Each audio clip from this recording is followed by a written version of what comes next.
This podcast is part of E2C Network, where we share the whole Auburn experience. David Housel described it best. We are living the whole, and I do mean the whole, of the Auburn experience. You can quantify it, you can qualify it through a variety of methods, times, people, places, things, and definitely experiences.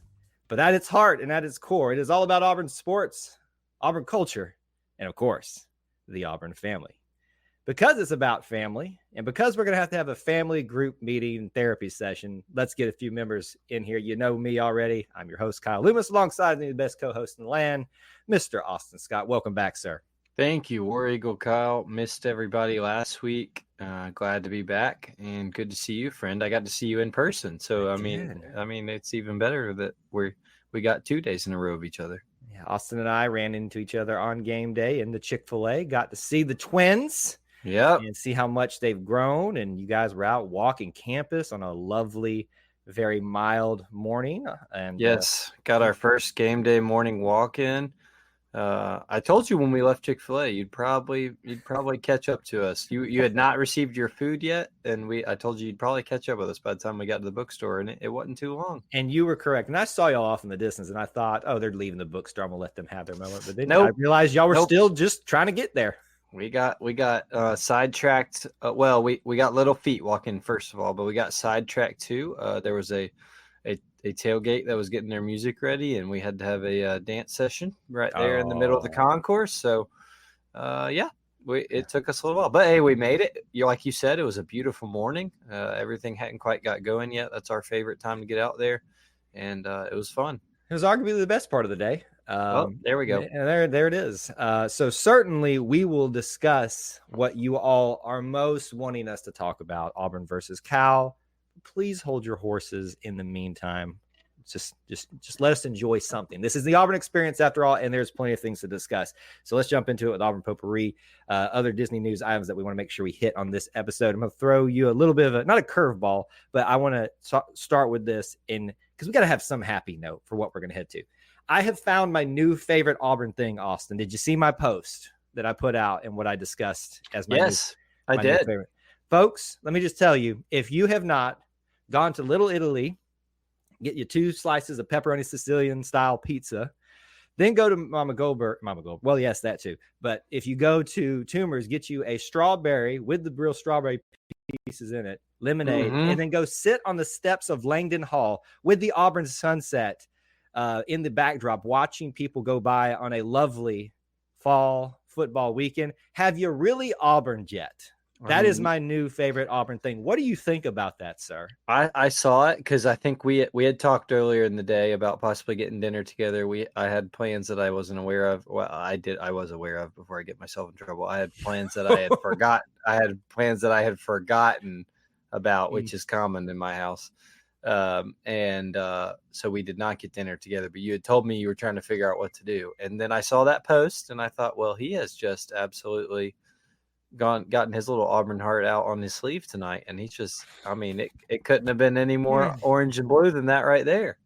Man, listen, I thought I bled orange and blue. I found a new shade that night, and I did not plan that either. Like when you and I realized we weren't going to be having dinner, right. I said, you know what? The world is my oyster tonight. I am going to do something, maybe not new, but something I hadn't done in a while. Just go enjoy the night. So I went downtown. It just struck me. I need a Toomer's lemonade because I've been telling all these Cal fans, which some took our recommendation and made a couple friends and saw them on campus from the Cal community. And I'm going to live what I preach. Let's go have a good Auburn moment. And boy, did it turn into a good one. So folks, Little Italy, Toomer's lemonade, it's Auburn sunset, people watching on a fall football Friday, do it. If you haven't Auburn yet. Let's keep moving forward into Auburn potpourri. Let's talk about probably the biggest other news of the week. And after a board of trustees meeting, we have moved forward in discussions about what is going to continue happening with that north end zone. We know the video board is being constructed. We know that is heading that direction. But the questions still remain. What else is going to happen there? Is there going to be an expansion in meaning of seating and things like that? Well, we've got word this week that in that north end zone area is going to be constructed a multi-purpose, multi-function, I forget the terminology, use facility, meaning for football game days, for event hosting, it sounds like, for a variety of things. And it even, I believe, unless I'm mistaken, Austin, premium seating is going to be included with that. I don't know if that's like a suite style thing where they're going to have views on the outside of the stadium, but also into the game. But that is what is the latest on what is becoming a very popular topic these days. What's going on with the north end zone? Where are we heading with that? Your thoughts about it? Yeah, I was very interested. This was my first home game this weekend. I was interested to see all of that and more, especially given that news this week. Certainly looks like something that is going to be able to be an event center that hosts certain things during football season, obviously, but outside of it too, maybe a little bit of a conference center type thing. So that's really cool. I mean, how cool is it to get to say you have your meeting or your business luncheon in Jordan-Hare Stadium? So that's something super cool. I think they already do a little bit of that in the recruiting center. Maybe that, more of that gets moved over there. And that can be more team usage, but I like that a lot. I didn't get to see nothing was really affected. I feel like on the walk through behind where I sit and in that north end zone yet. But I'm looking forward to seeing that progress up close and personal. Yeah, it's going to be exciting to see how that moves forward. This is just the initial approval, so they got to get an architect. They got to get all that stuff done. So I was talking with someone about it. To me, if I had to guess, the video board construction ends and is ready by the start of next season. I would guess maybe we get our first instances of something about plans for this facility by the end of the school year, maybe approval during the summer, kind of like this happened. And then which would mean that whatever construction need to begin with that would probably start in a year's time or something like that. Does this mean, I can already hear people screaming that don't read, that don't critically think before they just react. Well, what about the expansion for the stadium? Well, first of all, folks, you got to stay in the stands, especially when it's hard to stay in the stands. Did I say that? Did I say too much too early? But that I'm sure that's coming. It's a very well thought out process, I feel like, and we're heading that direction. This is the next phase in renovating Jordan-Hare. Be patient, enjoy it, and we'll see what comes of it in the near future. I'm sure we'll be talking about it a lot. Let's continue on the good vibes things. I know this weekend was tough for some of you in regards to one sport, but if you weren't paying attention, and this is why we preach the Auburn experience, what a day this Sunday of our recording Auburn had in the sports of volleyball and softball. Well, softball is going to be beginning soon. Their fall practice is out, by the way. Soccer, both at the moment of us doing this recording, undefeated, and both today took down more highly ranked opponents today than them.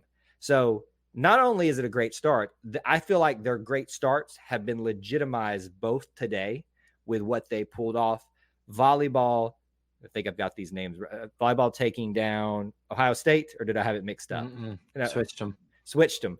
Soccer taking down Ohio State, and Florida State being taken down by Auburn in volleyball. Both ranked opponents go down. What a great start to the fall year by these two programs, and we really need to celebrate it. It's been awesome to watch. Yeah, absolutely. And if I'm correct, Auburn soccer hasn't even given up a goal yet. I don't think. Is that correct? That is correct. Yeah, perfect, unscathed. Which is that to me. And I guess it goes hand in hand. That is more impressive to me than undefeated. Yep. And so I think that's really impressive. It is the Karen Hopper Revenge Tour. If we haven't hashtagged it yet, that's what we're doing. After last year being a little subpar, they've come back with a vengeance. I'm really excited for this team to get into conference play. They seem like they are on a mission. I cannot, for the life of me, remember the goalkeeper's name, but she is Maddie Prohaska. Thank you. She's having an absolute incredible year so far. And there's this team has a lot of buzz around it. And it usually does and usually should with Karen Hoppe at the helm. But I think after last year, people were have been a little surprised to see them bounce back so strongly. And it's fun to see. I don't know why people are surprised. I've been telling you this. When there's a model of consistency for the most part with this soccer program under Coach Karen Hoppe, but even when they have down years, they always rise back to the occasion. I've seen it time and time again. So it's not a shock to me. This is just the pleasant confirmation of what I knew was possible under her leadership and what's there. And then just with the volleyball team, we know we've been talking about their trajectory as of late, and this is a great start. You wonder always when you're playing teams that you should beat, how good are we? And then when you see taking down a heavily favored, a major upset today opponent, it's a legitimization of how you feel about the program. So great starts for both of them. Really excited to continue watching them. Other thing that I want to bring up in potpourri is a major topic. We always like to talk about our Tigers in the pros.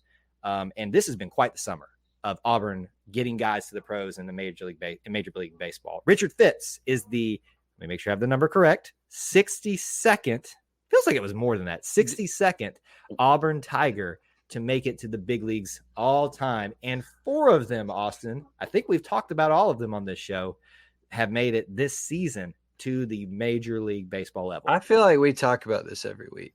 I mean, I really think that it's either there's one that's happened or there's one that's coming very soon, at least once a show. Yeah. Which is amazing. Well, we have said multiple times, okay, who's going to be number 61? Mm-hmm. Okay, who's going to be number 62? It's Richard Fitz. So we'll see who's number 63. I think there's about 20-something days left in the season.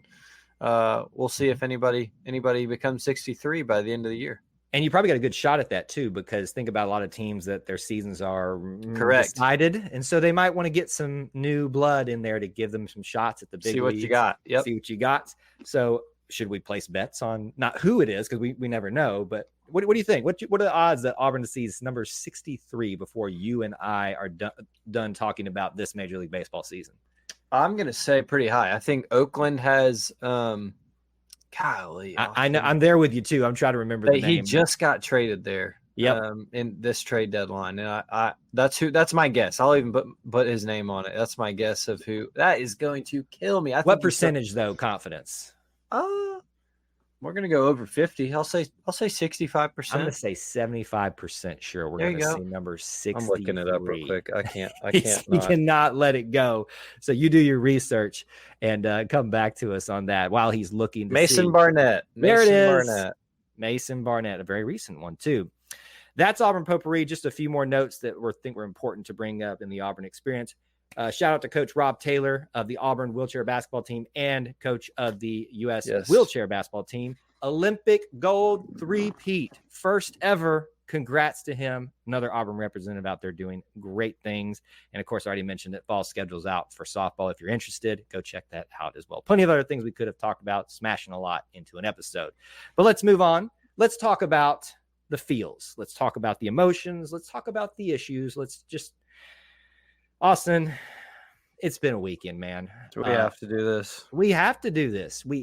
This is part of the Auburn experience, folks. And some of y'all need to learn to act like grown adults. I'm just going to say it right out. We're the top. Starting off. I'm going to start out right here. Some of y'all have really continued to show that you. I'll slow down. Let me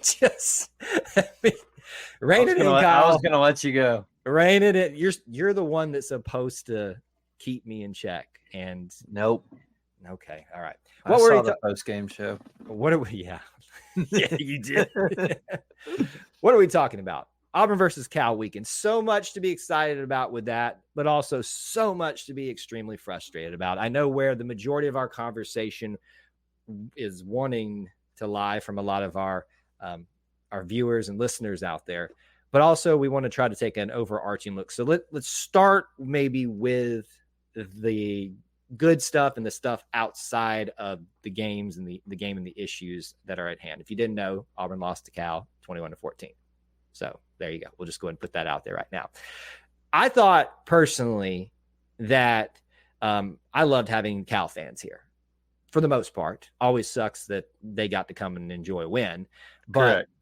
I didn't really have any bad interactions with them. As I mentioned earlier in the show, we had some really good discussions with some of them. A lot of them took the segment that I did last year and used it, and literally talked to one couple. We literally went to Toomer's Lemonade, got a Toomer's Lemonade, went to Mama Goldberg's, and walked around the campus.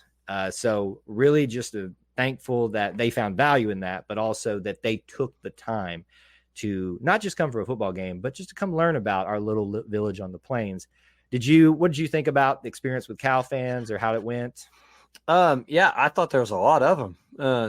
Truthfully, a lot more than I would have thought, and I was impressed by that. I thought that spoke a lot of them. I love that when it's a matchup like this. I want that. I don't want there to be a ton of opposing fans in the section or in the student section, the Jordan-Hare Stadium against us. But at the same time, put them in the student section from now on. Oh, let's do it. That's not a good idea. That's not a good idea. But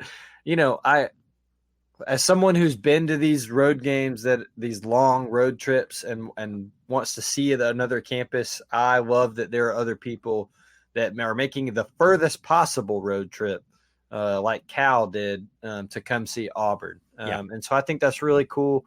I hope that they enjoyed themselves and got to see the town, and see a different style of college football and what it means to our city. So I thought it was really cool.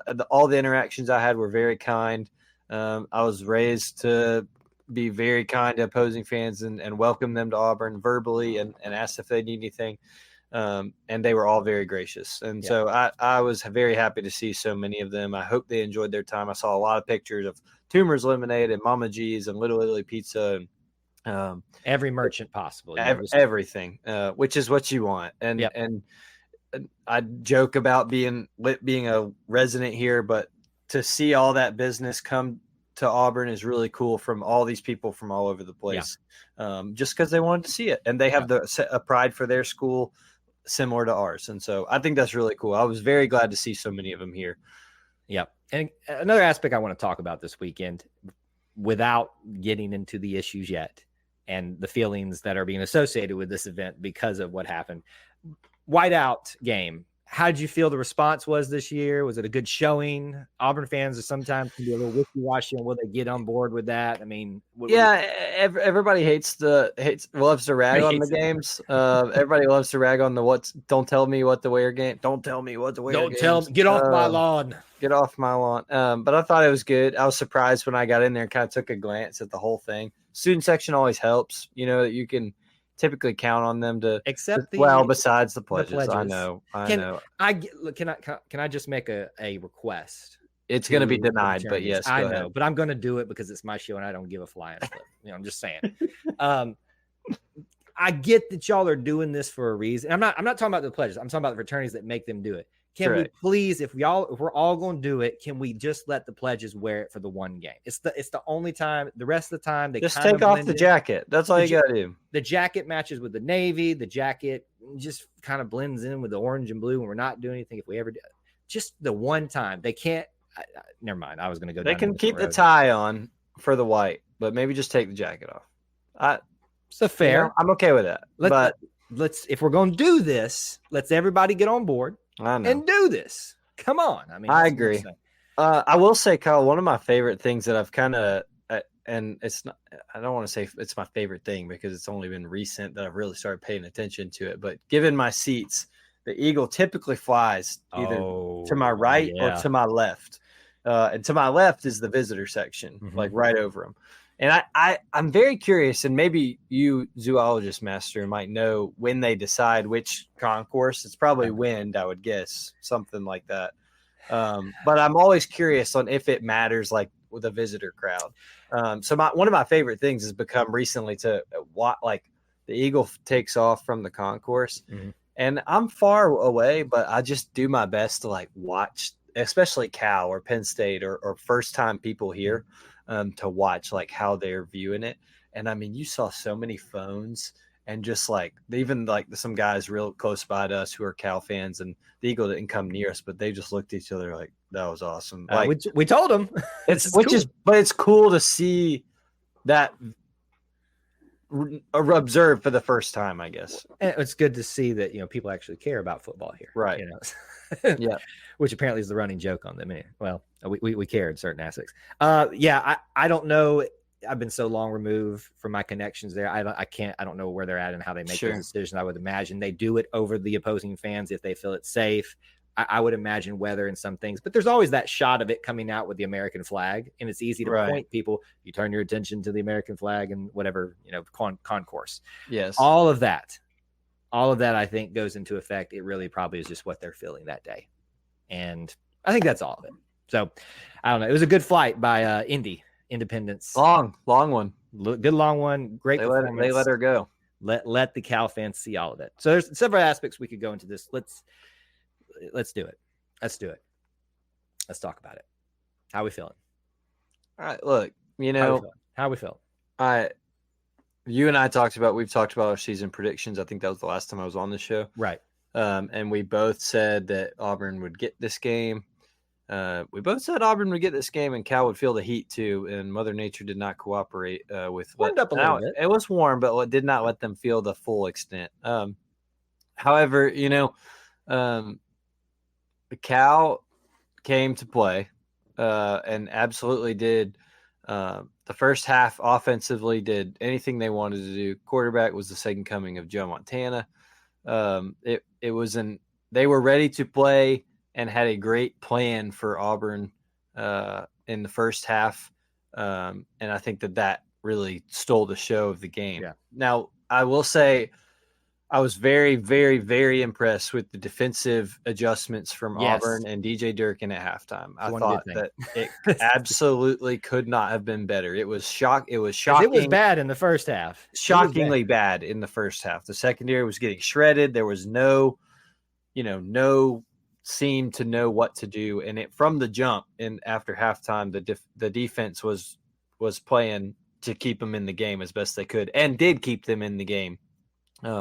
The rest of the way. Hats off to them. Offense was just not good.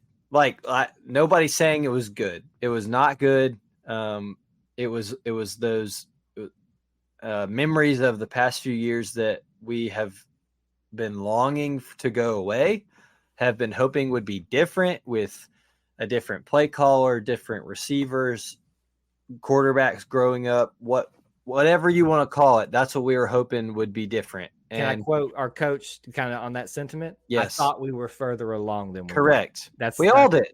We all did. And we all expected to see it, especially after last week when it looked like, hey, maybe we are.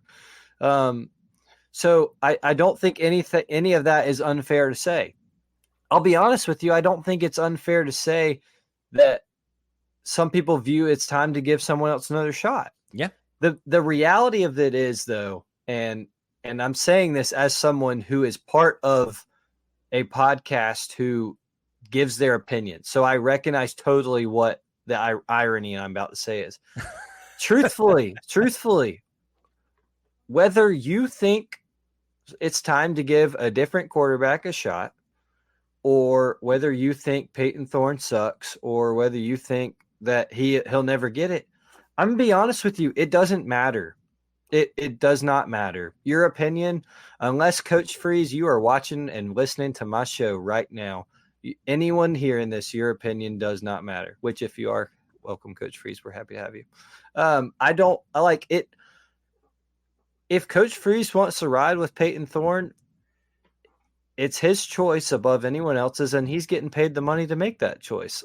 Now, what's my opinion? If you want to ask me that, yeah, I think that it could benefit Peyton Thorne and someone else probably from seeing someone else get a shot. Sure. I don't think that means Peyton Thorne's a terrible quarterback. I don't think that it means Hank Brown or Walker White or Holden Gerner or I don't know, some Fiji from the stands is going to be any better. But some Fiji from the stands. But at the same time, it's not my decision, and it's not your decision, and it's not anyone listening to this show's decision. So whatever happens from here on out, and Kyle and I think are very aligned on that, is this show has always been, we have been very transparent, is that we will pull for Auburn. I'm not going to always tell you that it's going to be perfect. I'm not always going to tell you that whatever happens on the field was great and the ball didn't fall our way. What yesterday was not good. Peyton Thorne did not have a good game. Period. There were very, very many aspects of the offense that did not have a good game. Mm-hmm. But maybe it's just my personality. Maybe it's just how I've viewed the game growing up and all that. I think it's pointless to go online and voice our opinion so strongly. I just think it's pointless. No one is coming to you for those opinions. I'm just going to be straight up honest with you.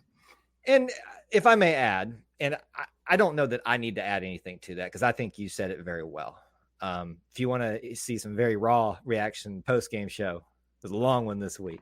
We had some words, we had some things said, and I think I would stand by everything I said there, even in my raw reaction statement. I don't know. I have to go back, so I'd have to call my attention to something for me to take something back or anything like that. But my feeling is this: there's a lot of people with an arrogance issue and a reality check issue that needs to happen about where you put your ability, how much. I'm in lack of words for right now. Just because you think it needs to be said doesn't mean it needs to be said, especially in the way that it's done. And people get all offended. And you saw my post today about using the Auburn Creed and want to act like that's taking it out of context and all that kind of stuff. No, it's not taking it out of context. When people say, what about hard work, hard work, and how that applies to the bad play of the game? Well, that's taking that out of context because that kid that you're talking about, Peyton Thorne, put a lot of hard work in. Did it show on the field? Absolutely not. And there's a lot of what I've learned from this discussion and the years that we've been going on about the quarterback issue is what I've realized is two things. And I'm going to quote one of our favorite people. I think you'll know who I'm talking about. I need to stop trying to reason with unreasonable people. Mm-hmm. You know who I'm talking about. Yes. Like who I'm referencing. And also, I've lost point too. That's what it is. Some people, I am not one of these people that's going to sit here and go, I know more about college football than you. I do this for a living, so I feel like I'm fairly informed on this, but I know I'm not the smartest one at the table on this, but I feel like I can come to the table and offer something of value. Some of y'all don't know what you're talking about, period. Some of y'all are looking for an excuse to complain. Some of y'all are looking for an excuse to go on social media and go, oh, free speech this, blah, blah, blah. I can say what I want. I'm done with it. The mute button, the block button is your friend, folks.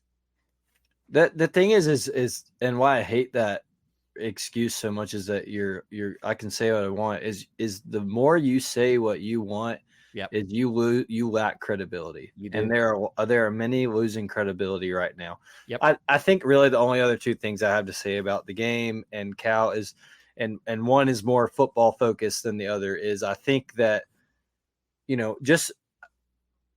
maybe it's me getting older. Maybe it's that I have two boys. I don't know. And maybe I'm just a softie, but I think it's so important. I really saw, it really hit me when just seeing the kids walk off the field. It's just that, please just remember, I know they're getting paid now. I know they're making money from whatever ad they want to do. I know they're quote unquote professional athletes now. Please just remember. How does that change how we should treat them as humans? Please just remember that they're humans, and please remember yourself in college between 18 and 22. Right. Like, please just remember that these kids, their brains are not fully developed. First of all, that's a fact. Their brains are not fully developed, and please recognize the state of their world that they've grown up in, that social media rules their life, opinions rule their life. We were all there. And so please just try and think about, yes, I know that you were class president or you were the biggest hot shot in your fraternity. These kids are on and playing the biggest game in the country every Saturday. Yeah. And then having to read what random Joe Schmoes are free speeching about on their Twitter.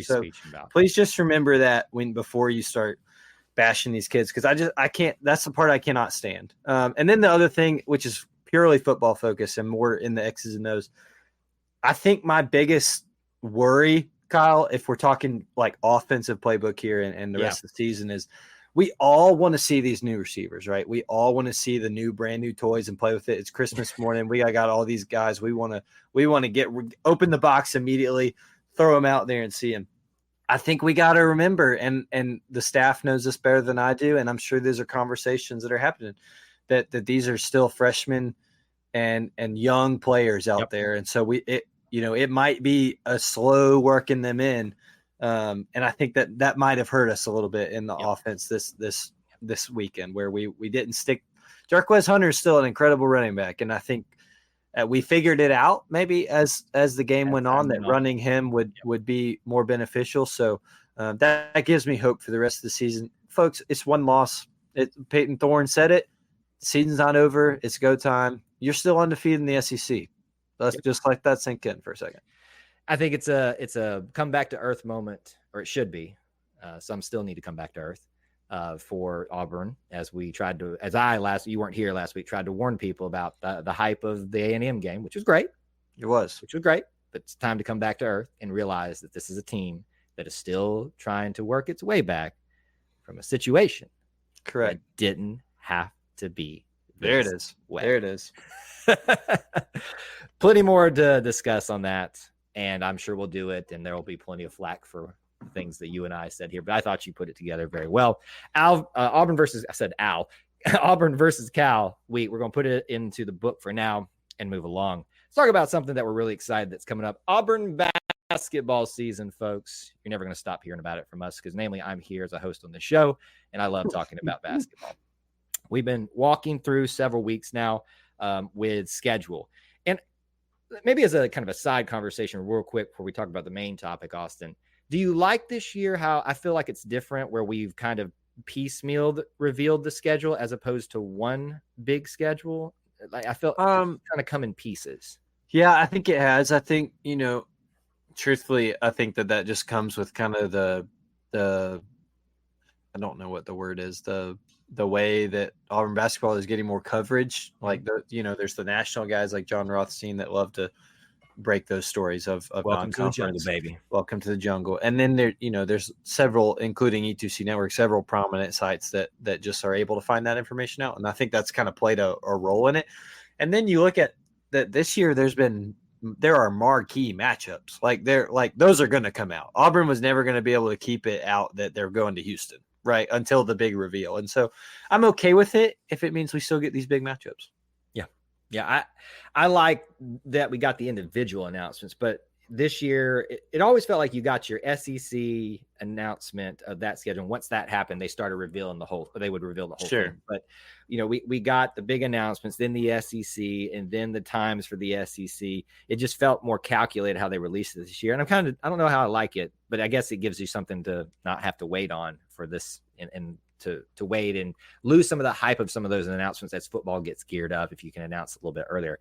What we're talking about, to be more specific, is the full schedule's out, essentially. Now, they didn't release it in a statement as the full schedule, at least that I saw, but the final piece of that was the full non-conference schedule, which we want to be able to show you here on the screen. We're going to look at it here together. There it is, folks. All of your opponents. We've known some about some of these big ones that you and I have discussed a lot. Been gushing about the Maui Invitational, how excited we are for that. How about going to Cameron Indoor? Duke, baby. Absolutely. Can we afford to go to this? No. No. Well, look, we're working. We're trying, Kyle. God, if you'd like to sponsor me and Kyle live from Durham, North Carolina, if you'd like to sponsor, give us a call. If you'd like to sponsor, the music, play the violin music in the arms of yes, that's what I'm thinking. Man, I would love to go to that. But there you go. Just real quick walk through. Vermont, Houston, Kent State, North Alabama. We'll start with Iowa State at Maui Invitational. 2 more games depending on who you face, and just a plethora of talent at the Maui Invitational, as it always is. Duke, Richmond, Ohio State, Georgia State, Purdue, and we end non-conference with Monmouth. Is that how you say it? Monmouth. Yeah, that was my guess. That one I look at it and I feel like my tongue's going to get tied. But that is your major schedule there for non-conference and what you have to look forward to. Austin, if you had to rank, I don't even know how you would just ask you to rank. What's your feelings about this non-conference schedule? Like, what are you feeling on it? Well, there's the big ones, right, that you already mentioned. We've all known about those. That make it one, the hardest non-conference Auburn's ever played in their history of basketball. Shooty hoops. The other part of it, and I was looking to see our buddy Clint because I remembered his post about this. 3 teams Auburn's never played before. That excites me. Now they're all at home. Like, nope, like it's nothing like we're going there and something like that. Monmouth, Vermont, and Kent State. Auburn has never played in any sport before, or I'm sorry, in basketball before. And I love that. They've played Kent State. They played Kent State in football recently. But I'm excited about that. I love to see Clint's checklist for more than anything, but I love to see just that, those opposing fans, they might be small in number, but they'll get to see Auburn a little bit, and Auburn will get to, see them. Right. So I like that. As a whole, I love the difficulty. We've talked about those marquee matchups and how cool they are, and how cool that Auburn has really worked to that level to be able to be a marquee matchup with these schools. But it's going to be daggum hard. And I think that is going to benefit Auburn very, very, very well come conference play and come March especially. Right. Yeah. This non-conference schedule has me jammed up jelly tight. I'm just going to be honest. Oh, yeah. Like, I'm so excited for it. Are we going to probably suffer a little bit because of this? Sure. You're going to Cameron Indoor, folks. That's going to be hugely tough. Like, I cannot stress that enough. I know we're excited about it. We might get our butts beat there. And I think we have a good basketball team. I'm just excited that this is happening. How does it make you feel again? Jammed up, jelly tight. Like Pearl Jam, jellied up and tight. It was right there. I was like, this is too good. For the audio listeners, he just put up a jam-jarred Pearl Jam jelly jar thing up on the screen. So, how many people do you think have one of these right here? I don't, but I wish I did have one. Is it actually jelly? I'm not opening this.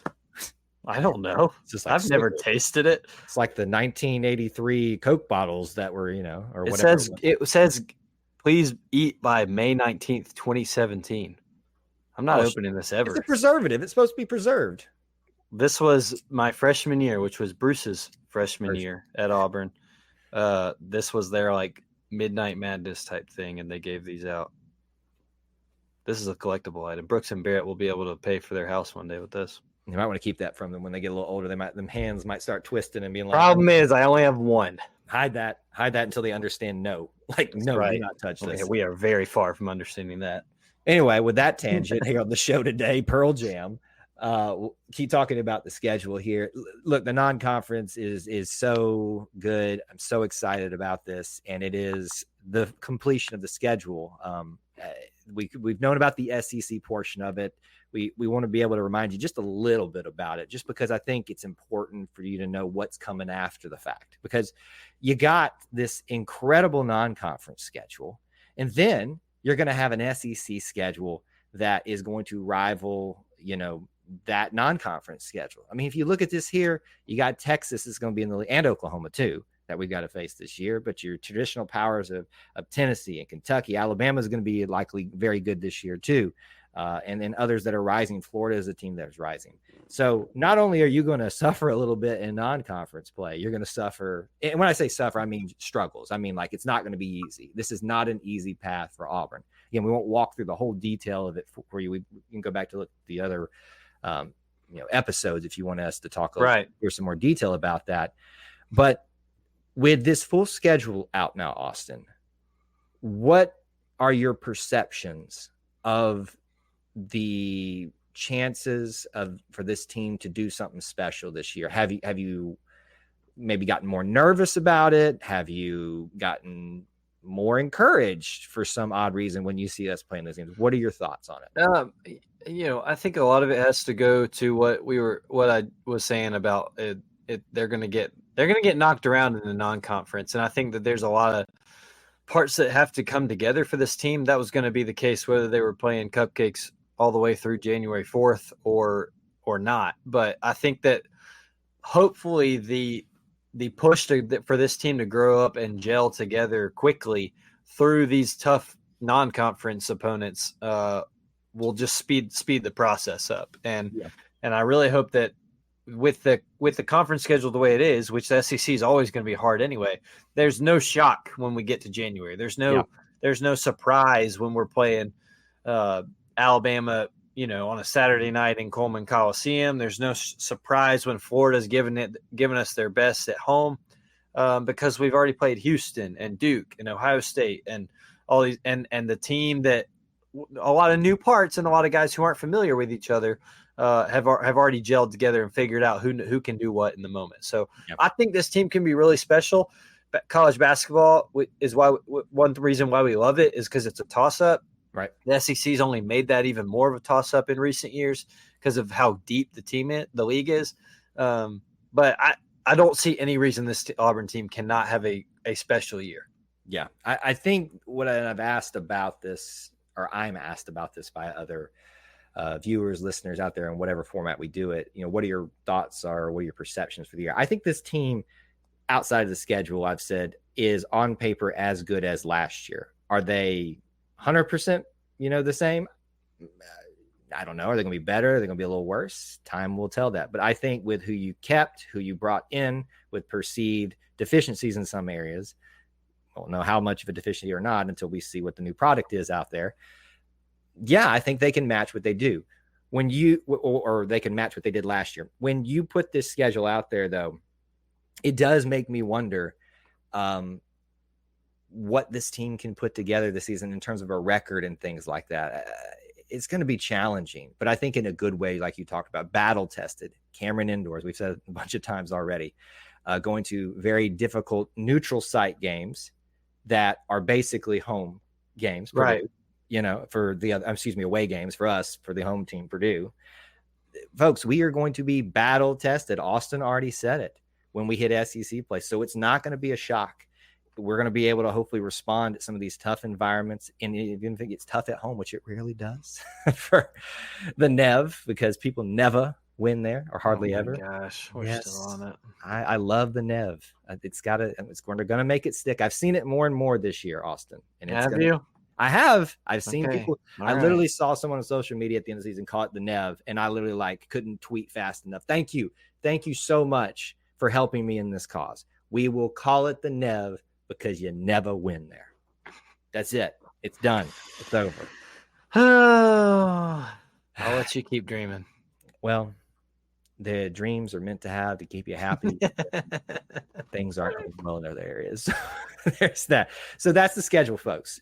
Auburn men's basketball. Now we switch our mindset to what's the season going to be like? What's the good or bad? How's the roster look? How's it going to shake out? I know that's where we're heading. It's not where our focus may be at during the very beginning of football season, but it'll be here before you know it. So saddle up, folks.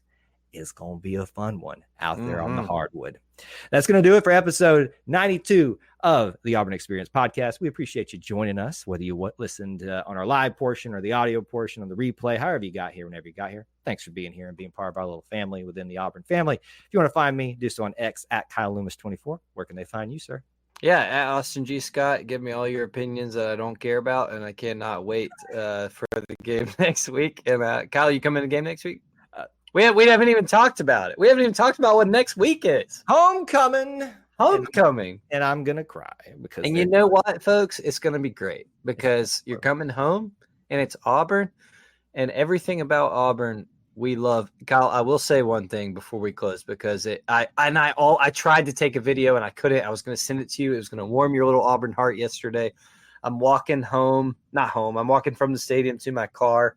I'm going up the concourse from up the, I don't know the names of the concourse, up I'm passing Foy, right? Yeah. I'm Catherine Cooper Cater Hall is on my right. We're all up the incline, and there is a group of probably 4 or 5 little girls in their Auburn cheerleader skirts, Auburn cheer skirts, Auburn cheer outfits. They're under the age of 8, and they're just out there cheering as everyone goes by. It's great to be, and I was like, there's something that hey, you know what that is, and it's why we love it, right here, because this is Auburn, and we love it because this is Auburn. So hey, lighten up, Francis. It's gonna be all right, people. Lighten up, Francis. It'll be all right. Thank you so much for joining us. Until we talk to you again, War Eagle. War Eagle.